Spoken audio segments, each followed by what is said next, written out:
नुआ संसार तोते अभिनंदन तो चल बाटरे झर फूल चंदन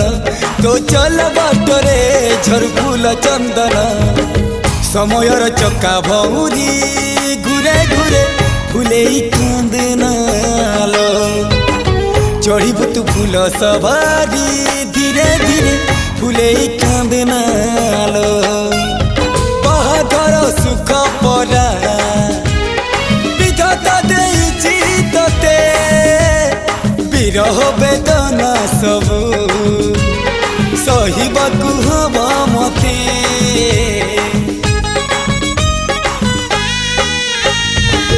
सिंथी तो रहेला सिंदूरी धारे धारे फूले कांदनालो